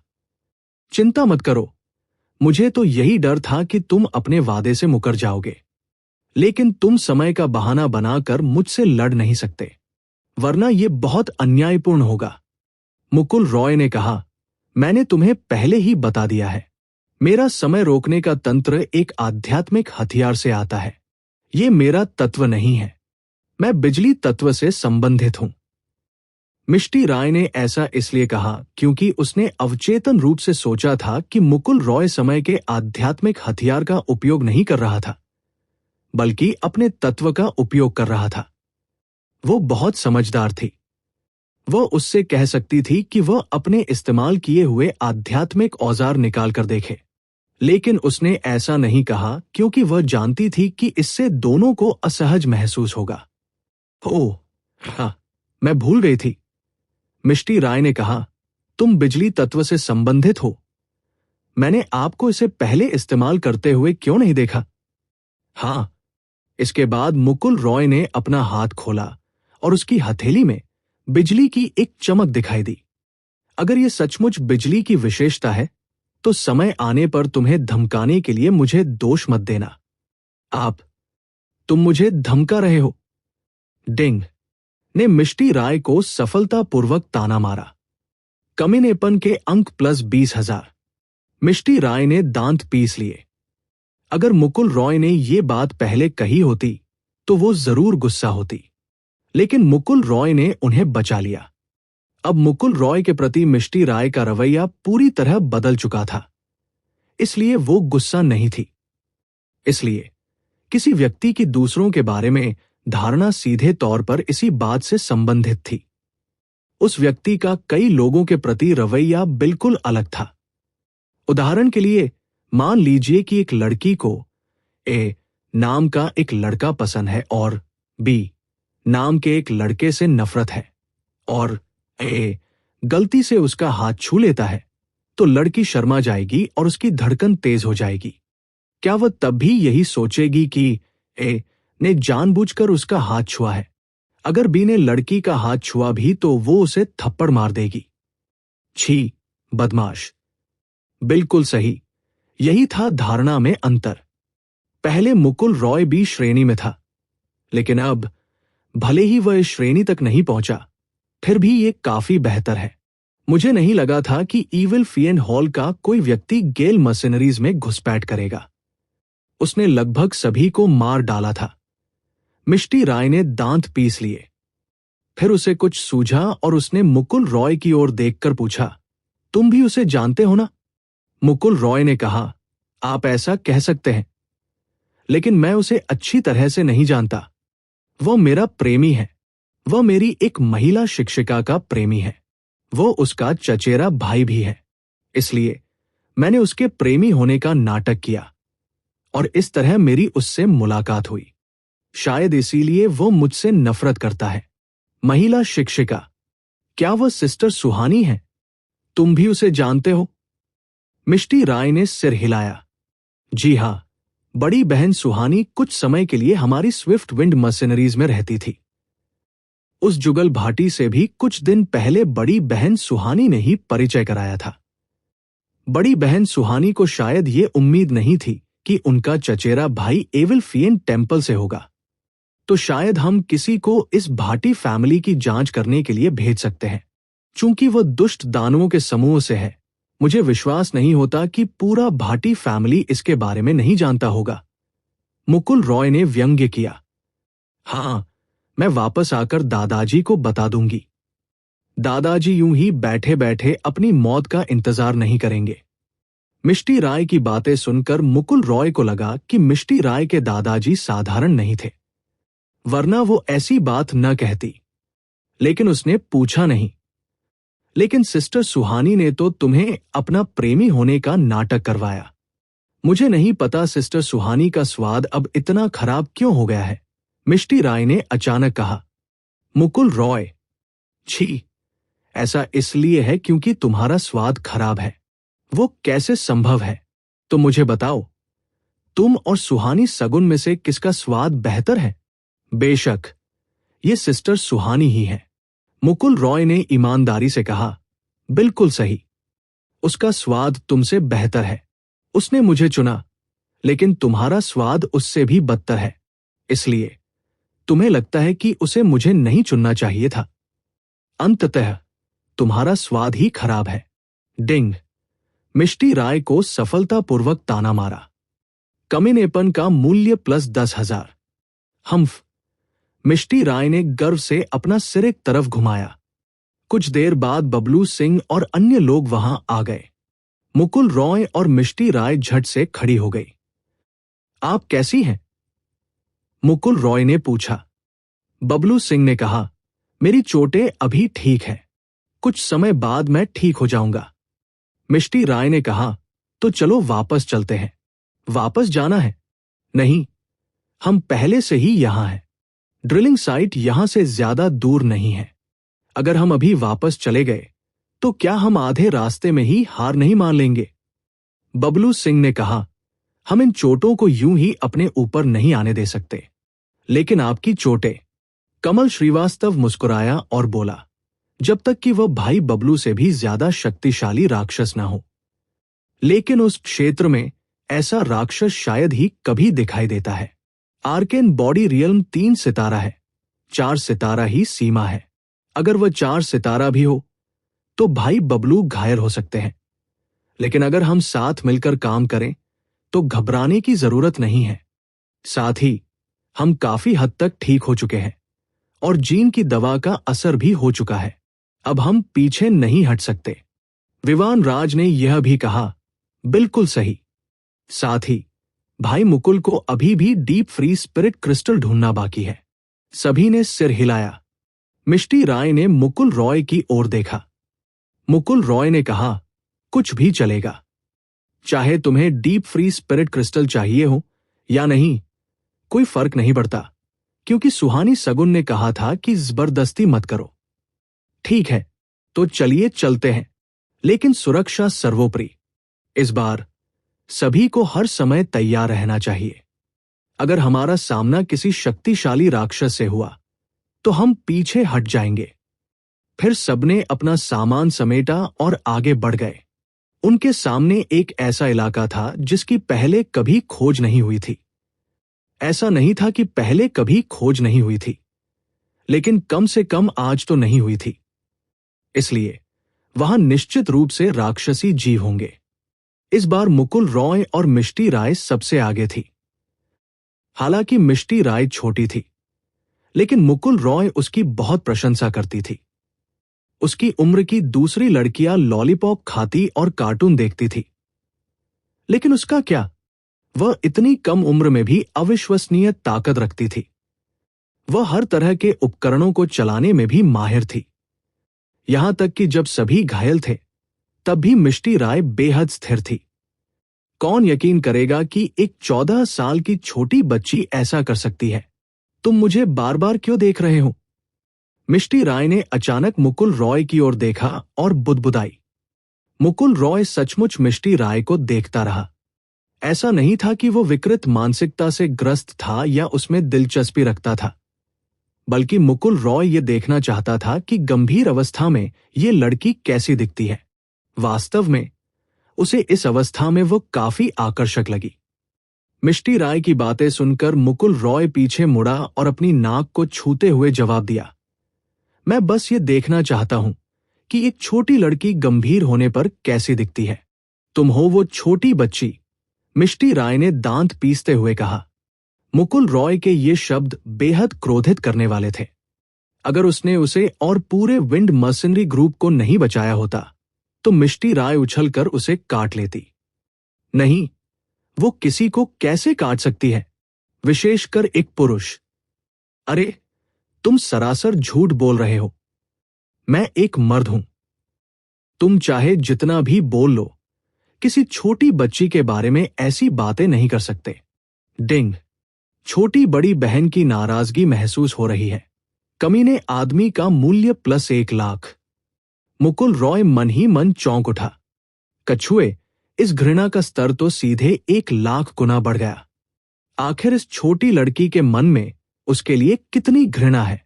सबसे आश्चर्यजनक बात यह थी कि इससे लोकप्रियता में कोई गिरावट नहीं आई।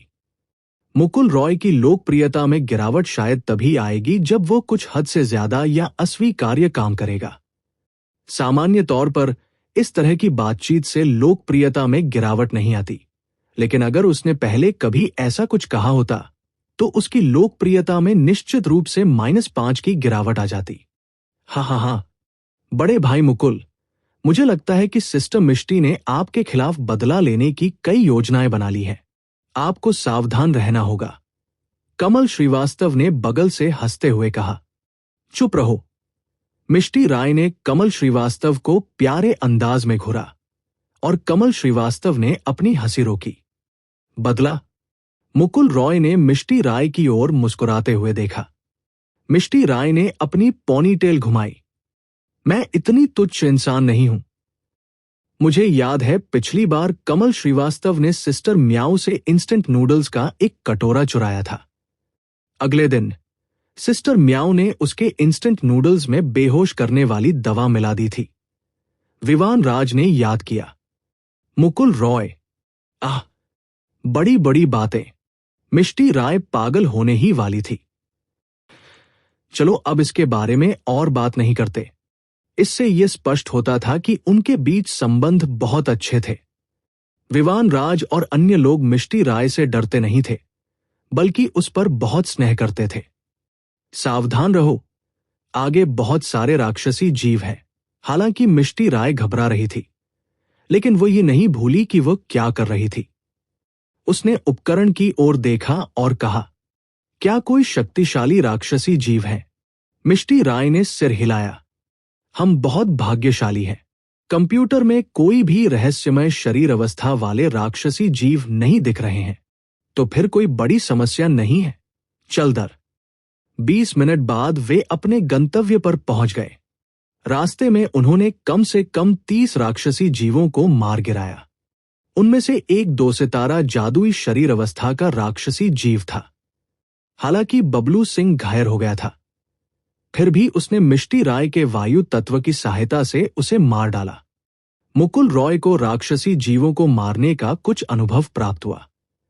उसे जादुई शरीर अवस्था तक पहुंचने में ज्यादा समय नहीं लगेगा। ये बर्फ की गुफा है।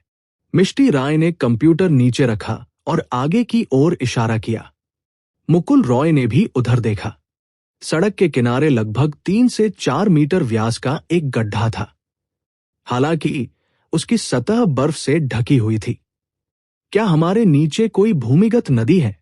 मुकुल रॉय ने पूछा। बबलू सिंह ने सिर हिलाया। बिल्कुल सही, हमारे नीचे एक भूमिगत नदी है। जिस बर्फ के स्रोत की हम तलाश कर रहे हैं वो इसी भूमिगत नदी में है। हम उसे सतह से प्राप्त कर सकते हैं।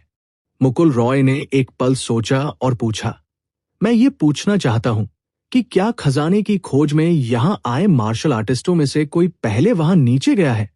मुझे पता है आप क्या सोच रहे हैं, लेकिन कोई ना कोई पहले ही वहां जा चुका है। ये बस एक भूमिगत नदी है। ये लगभग 20 मीटर जमीन के नीचे है। इसमें कुछ भी खास नहीं है। तो फिर पानी की सतह पर बर्फ का स्रोत क्यों तैर रहा है? क्या पानी में कुछ ऐसा नहीं होना चाहिए था जिसके कारण बर्फ का स्रोत बना हो? सबने एक दूसरे की तरफ देखा। आपकी बात में दम है। आइस ओरिजिन बॉडी कहां से आई? जब से इसकी खोज हुई है तब से कोई भी इसका कारण नहीं बता पाया है। किसी ने भी इसके स्रोत का पता लगाने की कोशिश नहीं की है। बबलू सिंह विचार करने लगे। मिष्टी राय ने मुकुल रॉय की ओर देखा और पूछा, मुकुल रॉय, क्या तुम सोच रहे हो कि बर्फ का स्रोत उस खजाने की शक्ति के निकलने से बना था जिसके कारण ये जगह गहरी ठंडी घाटी बन गई? मुकुल रॉय कौन? उसे भाई मुकुल कहो। मिष्टी राय अवाक रह गई। डिंग। मिस कमबैक वैल्यू प्लस 50,000 की नाराजगी महसूस हो रही है। मुकुल रॉय मन ही मन मुस्कुराया। अंकल बबलू, क्या हम उसे अंदर ठूसकर छेद को बंद कर सकते हैं? मिष्टी राय ने बबलू सिंह की ओर देखकर पूछा। बबलू सिंह ने बेप्सी से मुस्कुरा दिया। मुकुल रॉय ने कंधे उचकाते हुए कहा, देरसवेर आपको मुझे इसी नाम से पुकारना ही पड़ेगा। हम्फ, इसके लिए तुम्हें मुझे हराने तक इंतजार करना होगा। जब भीड़ गड्ढे के चारों ओर जमा हो गई तो वे दोनों आपस में बहस करने लगे। गड्ढा लगभग 3 मीटर जमीन के नीचे था और उस पर बर्फ की मोटी परत जमी हुई थी। दूसरे शब्दों में कहें तो उनके पैरों के ठीक 3 मीटर नीचे भूमिगत नदी बह रही थी। फिर मिष्टी राय ने अपने बैग से एक धातु का डिब्बा निकाला और उसे जमीन पर रख दिया। मुकुल रॉय ने उत्सुकता से उसकी ओर देखा। अंकल बबलू, छेद तोड़ दो। बबलू सिंह ने सिर हिलाया और अपनी दाहिनी मुट्ठी उठाई। उसकी दाहिनी मुट्ठी में सुनहरी ऊर्जा का एक झोंका जमा हुआ और उसने छेद पर प्रहार किया। सुनहरी हवा का एक झोंका अंदर आ गया। बूम! नीचे से एक जोरदार आवाज आई और सबने जमीन को जोर से हिलते हुए महसूस किया। फिर बर्फ की मोटी परत चकनाचूर हो गई। इस समय उन्हें नीचे से पानी बहने की आवाज सुनाई दी। मुकुल रॉय ने ऊपर देखा तो पानी एकदम साफ था। और तो और ठंडी हवा का एक झोंका भी आया। पानी मानो फिर से जमने ही वाला था। का मिष्टी राय का काला डिब्बा अपने आप खुल गया और उसमें से एक धातु की भुजा बाहर निकली। फिर मिष्टी राय ने उस भुजा पर पकौड़ी के आकार की एक बड़ी छलनी रखी। उसने छलनी को पानी में डुबोया और जब वह बाहर निकली तो वो मुट्ठी के आकार के हल्के नीले रंग के बर्फ के 2 टुकड़ों से भरी हुई थी। वे जेली की तरह थे, लचीले लेकिन बहुत बहुत ठंडे। ये किस प्रकार की उन्नत तकनीक है? उसने इसे पहले क्यों नहीं देखा था? मुकुल रॉय मन ही मन बहुत दुखी हुआ। उसे बहुत बुरा लग रहा था। वे बर्फ के टुकड़े को छूने की हिम्मत नहीं कर रहे थे क्योंकि उन्हें पता था कि वो कितना ठंडा है। उन्होंने बर्फ के टुकड़े को सीधे उस सफेद धातु की बाल्टी में डाल दिया जिसे विवान राज अपनी पीठ पर लिए हुए था। वह एक उच्च तकनीक वाली धातु की बाल्टी लग रही थी। वे तब तक नहीं रुके जब तक बाल्टी भर नहीं गई। पर्याप्त। इन्हें बेचकर हम अपने मिशन के 1 महीने का खर्च निकाल सकते हैं। बबलू सिंह ने संतुष्टि से बर्फ के टुकड़ों से भरी बाल्टी को देखा। वे लालची नहीं थे क्योंकि ये बाल्टी उनके लिए काफी थी। वे इससे ज्यादा नहीं ले सकते थे। पहले तो उन्हें एक बार में 2 टुकड़े मिल जाते थे। अगर किस्मत अच्छी होती तो 4 या 5 टुकड़े भी मिल जाते। जब बाल्टी लगभग भर गई तो उन्हें एक बार में सिर्फ 1 टुकड़ा ही मिल पाता था। इसलिए उन्हें लगा कि बस इतना ही काफी है। चलो इस बाल्टी को बेच देते हैं और इनाम का आधा हिस्सा मुकुल रॉय को दे देते हैं। बबलू सिंह ने सुझाव दिया। ठीक है, किसी को कोई आपत्ति नहीं थी। हालांकि मुकुल रॉय ने सिर हिलाते हुए कहा, कोई जरूरत नहीं, मुझे पैसों की कोई जरूरत नहीं है। वैसे भी आप लोग इसी से अपना जीवन यापन करते हैं, मुझे इसकी जरूरत नहीं है। ये हमारी कृतज्ञता का प्रतीक है। मुकुल रॉय, आपने हमारी जान बचाई, इसके लिए हम आपका आभार कैसे व्यक्त करें, ये हमें नहीं पता। यही एक तरीका है जिससे हमें थोड़ा सुकून मिल सकता है, बबलू सिंह ने कहा। झिंगुर खान ने सिर हिलाया। जी हां, इस बाल्टी के साथ हमें 1 महीने तक कोई मिशन नहीं करना पड़ेगा। हम बहुत संतुष्ट हैं, इसलिए समय आने पर आप हमारी कृतज्ञता स्वीकार कीजिएगा। भविष्य में अगर हम आपकी कोई मदद कर सकें तो बेझिझक हमें कॉल करें। ये सही है, बाकी सबने सहमति में सिर हिलाया। तो ठीक है, मैं आप लोगों के सामने दिखावा नहीं करूंगा। ये सही है, उनमें से कुछ मुस्कुराए। डिंग, मिष्टी राय की आपके प्रति अनुकूलता +5। मुकुल रॉय को लगा कि उनकी लोकप्रियता का 35 तक पहुंचना आसान नहीं था। उसे पैसों की परवाह नहीं थी। मुकुल रॉय को सच में पैसों की जरूरत नहीं थी। विंड मर्सनरी ग्रुप के सभी सदस्यों को अपने परिवार का पेट पालना था और उनकी आजीविका इसी पर निर्भर थी। इसके अलावा यह काम बहुत खतरनाक भी था, इसलिए मुकुल रॉय इसे नहीं चाहता था। लेकिन अगर वह इसे नहीं चाहता तो उन्हें हमेशा यही लगता कि वह उनसे कोई संबंध नहीं रखना चाहता। इसलिए मुकुल रॉय इसे चाहता था। इससे न केवल वे दुखी नहीं होंगे, बल्कि वे बेहतर और खुश महसूस करेंगे। आखिरकार इन लोगों ने सभी के साथ ईमानदारी से व्यवहार किया। उनके मन में कोई गुप्त मंशा नहीं थी। सबकी भलाई ही सबसे अच्छी बात है, इसलिए मुकुल रॉय को विंड मर्सनरी ग्रुप अधिक पसंद था। ठीक है, मुझे उम्मीद है कि आज जो कुछ हुआ उसके बारे में कोई किसी को नहीं बताएगा। मिष्टी राय ने सबकी ओर देखा और कहा, चिंता मत करो, अगर मैंने अपनी पत्नी को बताया तो वह और भी ज्यादा परेशान हो जाएगी। मैं उसे नहीं बताऊंगा। बबलू सिंह हंसे। हालांकि उसने ऐसा कहा, लेकिन सभी जानते थे कि मिष्टी राय किस बात का जिक्र कर रही थी। वो मुकुल रॉय की समय विशेषता शक्ति का जिक्र कर रही थी। चाहे ये कोई आध्यात्मिक हथियार हो या फिर उसके पास समय का गुण मौजूद हो, इसके बारे में दूसरों को न बताना ही बेहतर था, क्योंकि वो खुद ऐसा नहीं चाहता था। इसीलिए तो उन्होंने कुछ नहीं कहा। लेकिन मैं दादाजी को बताऊंगी, क्योंकि आपने भी मेरी जान बचाई है। मिष्टी राय ने मुकुल रॉय की तरफ देखा। मुकुल रॉय ने कंधे उचका दिए। वैसे भी उसे इन लोगों पर भरोसा था। यहां जुगल भाटी जैसा कोई नहीं होना चाहिए। ओह, वैसे मुकुल रॉय को अभी भी डीप फ्रॉस्ट स्पिरिट क्रिस्टल ढूंढना है, मिष्टी राय ने यह सोचा। मुकुल रॉय ने सिर हिलाते हुए कहा, छोड़ो इसे, सब घायल है, इसलिए उन्हें ढूंढने की जरूरत नहीं है। चलो वापस चलते हैं। दरअसल मुकुल रॉय मगन को अकेले ढूंढने के लिए वहीं रुकना चाहता था, लेकिन उसे पक्का नहीं पता था कि यह सही विचार है या नहीं। उसने रोहिणी रॉय और सुहानी सगुन से वादा किया था, इसलिए उसने पीछे हटने का फैसला किया। वह हर घंटे रोहिणी रॉय को संदेश भेजना भी नहीं भूलता था। अभी हमारी चोटें इतनी गंभीर समस्या नहीं है। ये जगह पहले से ही काफी गहरी है। अगर हम थोड़ा और अंदर चले गए तो किस्मत अच्छी रही तो हमें डीप फ्रॉस्ट स्पिरिट क्रिस्टल मिल जाना चाहिए। अगर हमें अत्यधिक ठंडे इलाके में पहुंचने से पहले वो नहीं मिला तो हम यहां से चले जाएंगे। ठीक है, बबलू सिंह ने कहा। मुकुल रॉय ने थोड़ी देर सोचा और फिर सिर हिलाकर कहा, तो आप सभी का धन्यवाद। मैंने पहले ही कहा था कि आपको हमारे साथ विनम्रता दिखाने की जरूरत नहीं है। आप जितनी ज्यादा विनम्रता दिखाएंगे, हम उतना ही दूर महसूस करेंगे। मुकुल रॉय ने अपना सिर खुजाया और मुस्कुराते हुए कहा, ठीक है, तो मैं शिष्टाचार नहीं अपनाऊंगा। चल दर, मैं इसे ले जाऊंगा।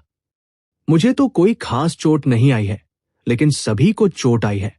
मुकुल रॉय ने बर्फ के स्रोत निकायों से भरी बाल्टी को देखा। मैं कर दूंगी, मुझे चोट भी नहीं लगी है, मिष्टी राय ने कहा। चली बच्ची, यहां से चली जाओ, मुकुल रॉय ने मिष्टी राय से कहा और आइस सोर्स बॉडी को अपनी पीठ पर लाद कर ले जाने की पहल की। डिंग, मिष्टी राय की आपके प्रति अनुकूलता +1। तुम छोटी बच्ची हो, मिष्टी राय ने मुकुल रॉय को घूर कर कहा। आह, आप अब भी आश्वस्त नहीं हैं, छोटी बच्ची। उफ, मिष्टी राय ने गहरी सांस ली और गर्व से अपना सिर दूसरी तरफ घुमा लिया, मुकुल रॉय को नजरअंदाज करते हुए। उनमें से कुछ ने एक दूसरे को देखा और मुस्कुराए। मिष्टी राय का ये रूप देखना दुर्लभ था। फिर उनमें से कुछ लोग उस इलाके में और अंदर की ओर चलने लगे। चलो इस तरफ चलते हैं, मिष्टी राय ने कंप्यूटर की ओर देखा और बगल में एक रास्ते की ओर इशारा किया।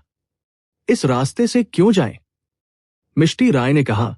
इस रास्ते की पूरी तरह से छानबीन की गई है और यहां लोगों के आने के कोई निशान नहीं मिले हैं, इसलिए डीप फ्रॉस्ट स्पिरिट क्रिस्टल मिलने की संभावना अधिक है।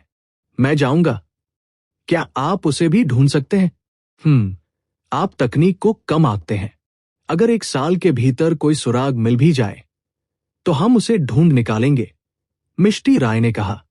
अद्भुत। फिर वे मुड़े और अंदर चले गए। रास्ते में कई जानवर थे और उन्होंने उनमें से कई को मार डाला। कुछ जानवर ऐसे भी थे जो लोगों को आते देख भाग गए। ये एक सामान्य दृश्य था। लगभग 10 मिनट बाद मिष्टी राय रुक गई। 30 मीटर आगे डीप फ्रॉस्ट की प्रतिक्रिया है। ये डीप फ्रॉस्ट स्पिरिट क्रिस्टल होना चाहिए। फिर सबने उधर देखा। वहां, ओह, ऐसा लगता है कि वे बहुत सारे हैं, बबलू सिंह ने सामने की ओर इशारा करते हुए कहा। मुकुल रॉय ने डीप फ्रॉस्ट स्पिरिट क्रिस्टल भी देखा। लगभग 10 मीटर की ऊंचाई पर कुछ गहरे नीले रंग के क्रिस्टल थे जो विशेष रूप से आकर्षक थे। ये शायद हाल ही में बना डीप फ्रॉस्ट स्पिरिट क्रिस्टल है। ये जगह पहले से ही बहुत आकर्षक है। अगर ये बहुत पहले से मौजूद होती तो अब तक किसी और ने इस पर कब्जा कर लिया होता, बबलू सिंह ने कहा। मुकुल रॉय ने देखा। वे लगभग 10 थे। उनके बगल में 2 जानवर भी थे। संभवतः उन जानवरों को डीप फ्रॉस्ट स्पिरिट क्रिस्टल और भी ज्यादा पसंद था, क्योंकि डीप फ्रॉस्ट स्पिरिट क्रिस्टल से लगातार ठंड और आध्यात्मिक ऊर्जा मिलती रहती थी। मैं पहले जाकर उन जानवरों को मार डालूंगा, मुकुल रॉय ने कहा और आगे बढ़ गया। अरे, सावधान रहो, बबलू सिंह चिल्लाया। मिष्टी राय ने कहा, चिंता मत करो। वह 2 आठ स्टार स्पिरिट फोकस दायरे के राक्षसों को हराने में सक्षम होना चाहिए। क्या वह तलवार का इस्तेमाल नहीं करता? मुकुल रॉय को नंगे हाथों से आगे बढ़ते देख सब लोग एक दूसरे की ओर देखने लगे। तार्किक दृष्टि से देखा जाए तो तलवार और आध्यात्मिक हथियार का इस्तेमाल करना कहीं अधिक शक्तिशाली होगा, लेकिन अगले ही पल उन्हें समझ आ गया कि मुकुल रॉय ने तलवार का इस्तेमाल क्यों नहीं किया, क्योंकि उसे तलवार की जरूरत ही नहीं थी। 5 गर्जना वाली खगोलीय घटना। 5 गर्जनापूर्ण खगोलीय घटना श्रेणी: पृथ्वी, रैंक 8 सितारा, आध्यात्मिक ऊर्जा, लागत 300 गर्जना गुंधम वाली मार्शल स्किल। गरज की शक्ति का उपयोग करके दुश्मन को पल भर में नष्ट कर देता है। गरज की प्रचंड शक्ति अजेय है। अधिकतम उत्सर्जन सीमा 20 मीटर। उपयोगकर्ता की बिजली से होने वाले नुकसान का 300% नुकसान पहुंचाता है। सीमा जितनी कम होगी, बिजली का प्रभाव उतना ही अधिक तीव्र होगा। अधिकतम नुकसान 600% है। मुकुल रॉय ने अपना हाथ जमीन पर पटका। अगले ही पल बिजली कड़की और तेजी से फैल गई। बिजली की गड़गड़ाहट से 2 आठ सितारा स्पिरिट फोकस दायरे के जानवर सीधे हवा में उलझ गए। वे चीख पड़े। कुछ ही सेकंड बाद दोनों जानवर बिजली के झटके से जमीन पर गिर पड़े। उनकी सांसें रुक चुकी थी। अच्छा, मुकुल रॉय ने हैरानी से कहा, यह पृथ्वी स्तर का 8 सितारा मार्शल कौशल था। यह बहुत ही भयंकर था। मुकुल रॉय ने पहली बार किसी युद्ध में 5 थंडर सेलेस्टियल फेनोमेनन का प्रयोग किया था। 5 थंडर सेलेस्टियल फेनोमेनन, एक earth stage at star martial skill. सिर्फ यही लेवल लोगों को पागल करने के लिए काफी था। मुकुल रॉय स्पिरिट कंडेंसेशन दायरे में था, जो स्पिरिट कंडेंसेशन दायरे से 2 सितारे ऊपर था। हालांकि एक दानव जानवर का शरीर जन्मजात रूप से शक्तिशाली होता है। इस मामले में 10 सितारे 8 सितारों को मार सकते थे, लेकिन भले ही वो कोई मार्शल स्किल इस्तेमाल करे, वो स्पिरिट कंडेंसेशन दायरे के 8 सितारों को तुरंत नहीं मार सकता था। 2 सितारों का अंतर इतना बड़ा नहीं था, विशेषकर जब कोई मनुष्य किसी दानव जानवर का सामना करता है तो जादुई शरीर के दायरे में पहुंचने के बाद अंतर और भी बड़ा हो जाता है।